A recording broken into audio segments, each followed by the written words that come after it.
Hey guys, and welcome back to a new video.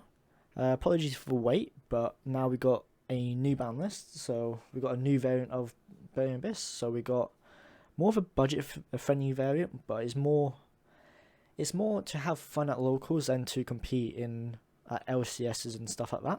So let's just get into it. We got 40 main, 15 extra. I'm not going to do a side because the format isn't really solved yet, so we'll get into that later on in the months.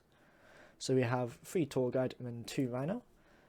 You only need 2 rhino really. Like you got graph at 3 now, so rhino can be at 2 in the trap variant. And tour guide is probably one of the best normal summons in the game. Can't really say much else about it. Then for the newly released BAs, I went with 3 graph and 2 seer. Through testing, I found out that having 3 seer is just a bit overkill. You don't want to mill it and you don't want to draw it.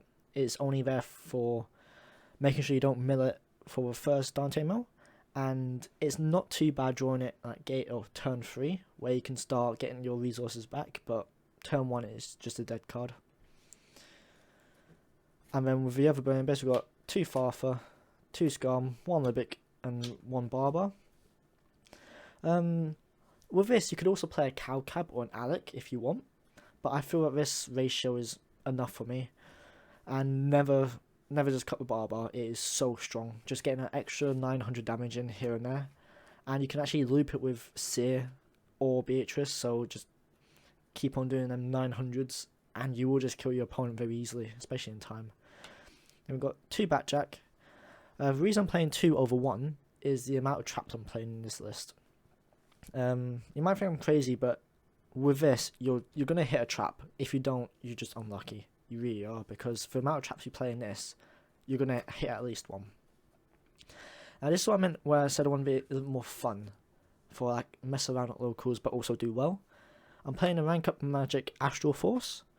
It's because you can go from a Dante into a Constellar Pallades, which is a compose, but then that also triggers your Dante affecting grave. If you've got anything underneath it, you can detach a Farther, bounce a card, and also banish a card, which I find really fun.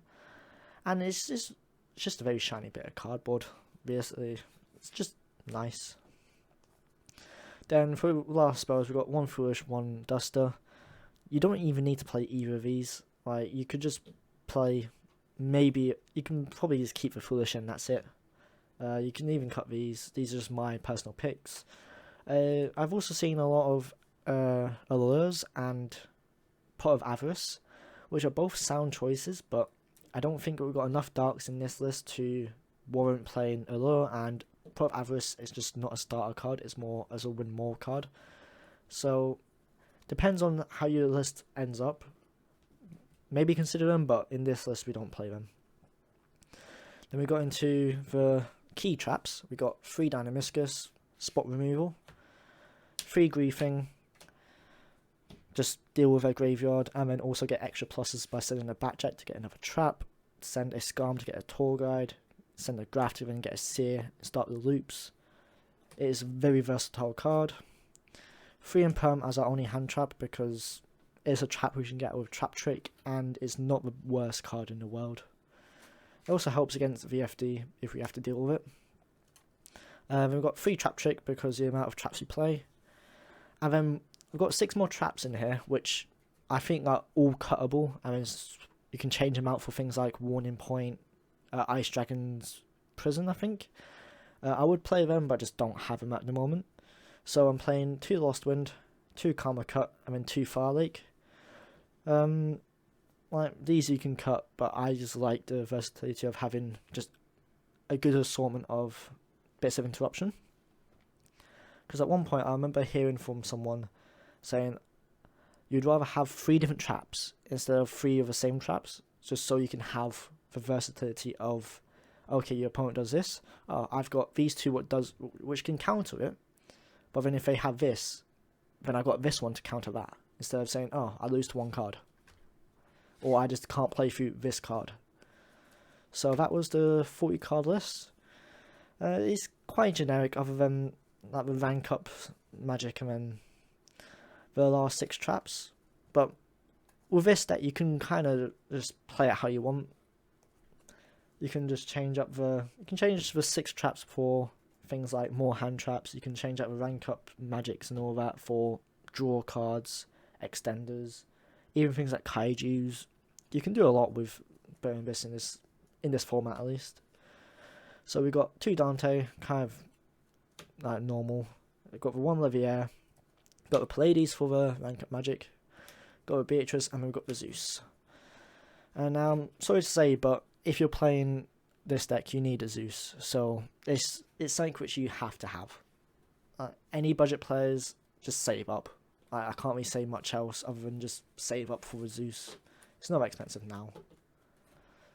And then we got Linkuriboh for the Backjacks. If we open up like a hand of traps without a Dynamiscus or a Karma Cut, we can just go normal summon Backjack, make Linkuriboh. Now we've got protection for a battle, and then we also get the stuff off of the Backjack, so we get to manipulate our top 3 cards, and then also potentially get a trap. Then our Link 2's got Cherubini, IP, Phoenix. These are pretty generic, like you play them in any sort of variant of Trap BA or Control BA, just because of how good they are. Cherubini isn't as good in this variant, just because you don't really go into it at least turn 1.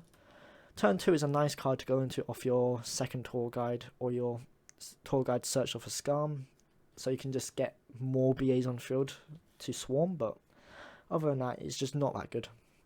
And we've got the Unicorn for our Link 3s. Apologies for that cut there. My phone just ran out of storage, so let's just get into the last Link 4s. So we've got Warlord, Bomber, and Sword. Sword finishes games. Load deals with problematic monsters such as Dragoon. Then Bomber just deals with a lot more stuff, more like Dogmatika, where he has to leave everything in the main monster zone. Or just basically any combo deck where they just summon a bunch of monsters. If you trigger this once or twice, you should just win, because they just run out of resources so quickly. And we've got the 1 purple Dante. There's not much else to say about this guy, he's just very strong. If you're playing this variant, you're playing him. So that was the quick list for the new, format.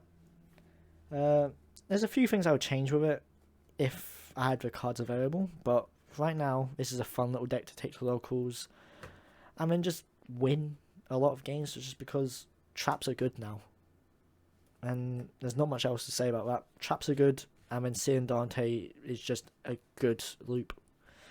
So I'm going to finish up there. Hope you guys enjoyed it, and I'll see you guys in the next one. Take care.